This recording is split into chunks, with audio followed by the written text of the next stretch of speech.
Have you ever bought a supply that everyone else seems to love and rave about, but you just don't really get it? That's how I have felt about Neocolours. I have had them in my stash for about 20 years. I used them a couple of times and didn't really get it. However, they've been sat there on the shelf just gathering dust. A couple of weeks ago, though, I completed this prompt in a prompt book which says which art supply is never used. Neocolours were perfect for this, so I had a play and I actually quite enjoyed it. So that got me thinking, have I been missing out? Are they as good as everyone says? I really don't know. So today I am genuinely going to put some time and effort, get to know this supply and see if I can just see what all the hype is about. So one of the first things I actually needed to do was to swatch these things. Yes, I've had them for 20 odd years, but I've never actually swatched them. I can tell I've grown and changed as an artist quite a lot in that regard. I used to kind of get new supplies and could never be bothered swatching. I just wanted to jump right in and play. And now swatching is one of my favourite things to do, and it's definitely the best way just to get to know your products a little bit. You learn a lot through the process of swatching. This, I was trying different pressures of using the crayon. I was trying adding water after the crayon had been laid on the page, and I was also trying to pick up colour directly from the crayon and just seeing how it performed. I also wanted to see if it was different if I was to do it on a more textured paper. So I did try doing this on the more handmade paper, and I actually preferred it. I think the graininess of the crayon worked really well with the texture of the paper. So I wanted to do a side-by-side comparison, so I decided to do this sort of multicoloured blend. This just created some backgrounds in these journals just to see how the crayons blended together and how they responded to the different paper types. When I look at the two side by side there, I did actually much prefer on the handmade textured paper. So that was a really fun experiment. As that was the paper that I liked it on the best, I decided that was the best place to start. Let's start where I feel most comfortable. So I've decided to do a really simple drawing, nothing overly fancy, and I am just doing 3 little clouds, kawaii style clouds, sort of stacked on top of each other. And again, I was trying to play with the various techniques and become a little bit more familiar and confident with these different crayons. So I was trying to kind of draw directly on them, then pull the colour out with water. I was trying to pull the colour off the crayon. I tried colouring onto wet paper. I tried lots of different things whilst I tried to build up the picture and to build up the values in this. I also tried sort of just scribbling down and embracing the texture. I think I've probably changed quite a bit as an artist. I was really heavily into alcohol markers. I still am, and I love that incredibly smooth blend. And I think I sort of expect all my products to have this incredibly smooth blend, but a lot of these products are just designed to do different things, and you have to lean into the strength of your product rather than let the product do what you want it to do. So I was trying to sort of embrace the texture a little bit in this process. I did it a little bit here in this particular painting, but as I carry on throughout this video, I kind of get more and more confident in the ability of these crayons. I have to say, one of the things that is a downside to me, and probably will forever be a downside regarding these crayons, is the breakability. I mean, I was trying to draw those little eyelashes with this broken little bit, and I do think that is a bit of a shame because they're not the cheapest of products. And also, how do you sharpen them? I mean, to be honest, I was managing to keep the other colours to a point by the fact that I was lifting colour off the crayon, and if I kept doing that in a certain way, it's probably going to keep it at a point, which is really good. But for the crayons that have broken, and yes, I probably know that you could get a sharpener and whatnot, but then would that not just waste a whole load of the crayon? So that is one of the downsides. I think as I come out of this process, it's probably like the only negative I maybe still have about these crayons is the lack of ability to keep it to a point. So here I'm just working with a stub and I'm trying to get fine lines. Having said that, I enjoyed playing with the different textures. I enjoy the different textures that you can get with the crayon. I like the fact that you can get a smooth blend, but you can also get that sort of roughness. I think that is really fun. So now I've tried to colour in. So I'm creating a colouring page by using my stamps. Ironically, I'm actually using one of the same images that I used in the prompt book that I did the other week. I didn't realise that at the actual time. That was sort of a realisation that came with an afterthought. I obviously love this little bumblebee. It was also trying to find stamps that had nice big open areas because I was a little bit concerned as to how you get the detail colouring done when you use Neocolours.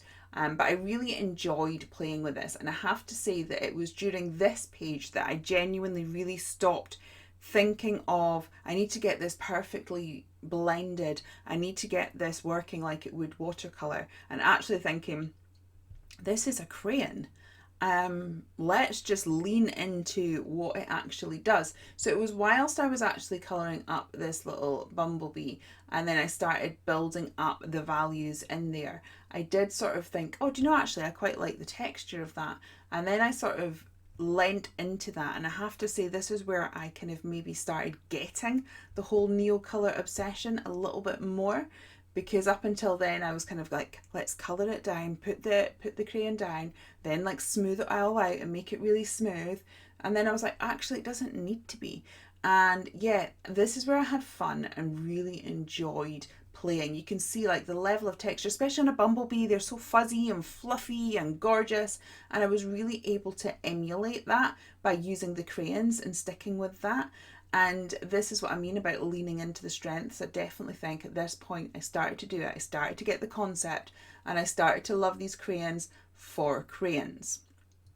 The other thing that I also think, that I think they're almost like the equivalent of an opaque watercolour, in that you don't get the sort of same blooms and sort of ethereal look that you get when you're using watercolours, but you get something different from it. So I think it's almost like a solid version of an opaque watercolour. I will test that theory later. I do have some lovely opaque watercolours in my collection, so that's maybe something that we can look at.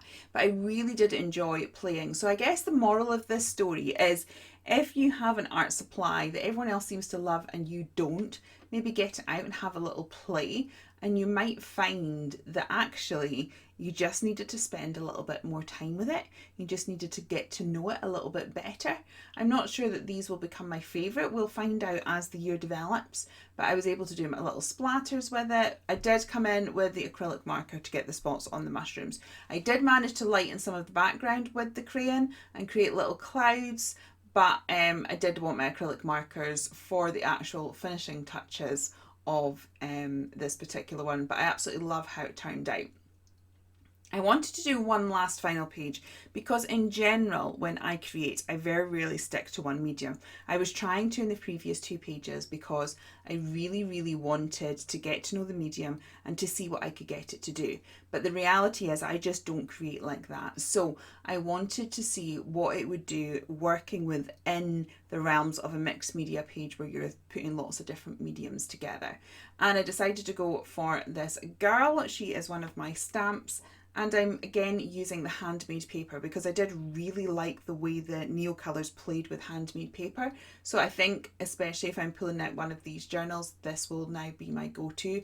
And it was really fun for creating that really blended background. I loved the fact that this is where I mean about the opaque watercolours. You could push down really hard and it gave you this lovely creaminess that you don't get with a general watercolour. And that was really nice. But then I could also water it down a lot and get like a little bit of a wash as well. So I did enjoy building up the layers of this little cutie. And I have to say that one of the things that I was really scared about with Neocolours is how chunky they are, how they feel like a Crayola crayon, and how was I going to get detailed colouring and detailed artwork done using Neocolours. And that is one of the things that I have sort of been able to overcome a little bit. And just by thinking that you can use other tools, I was managing to get details done by using a detailed brush. I could put like a base coat down and pull it out with a brush.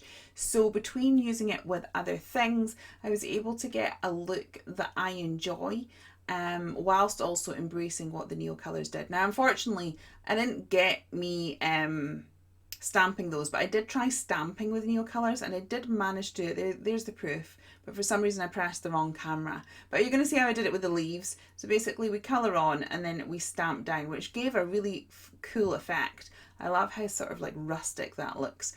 Now I'm particularly loving the Neocolours for lips and for eyes. I do think now when I do my mixed media colouring and I'm doing portraits that I will be pulling Neocolours out for just this purpose. You get a lovely creaminess on the lips that makes it look like lipstick, and you get really nice sort of like eye shinies and things like that. So I can see me pulling these out a lot more regularly. I definitely need to learn more and to play more, but definitely like the white and the lip colours are going to be pulled out on a regular basis.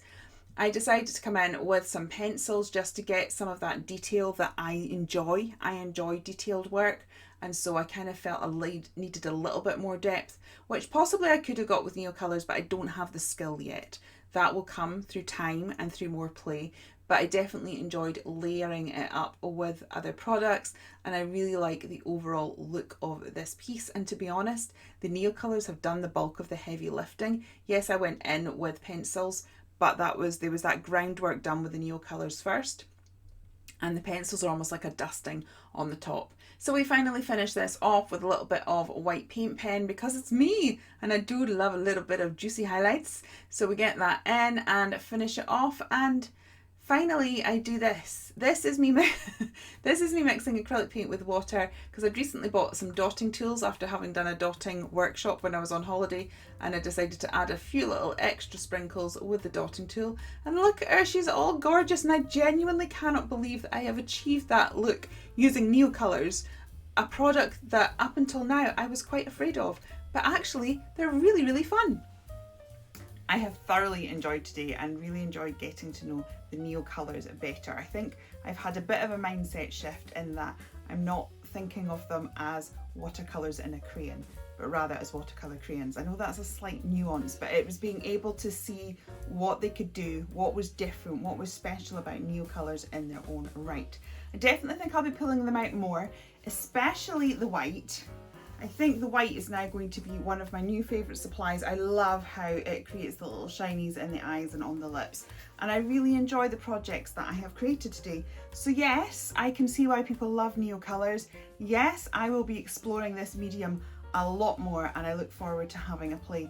Thank you for sticking with me today. You may enjoy these next few videos coming up, and I will see you guys again next Friday. Take care. Bye.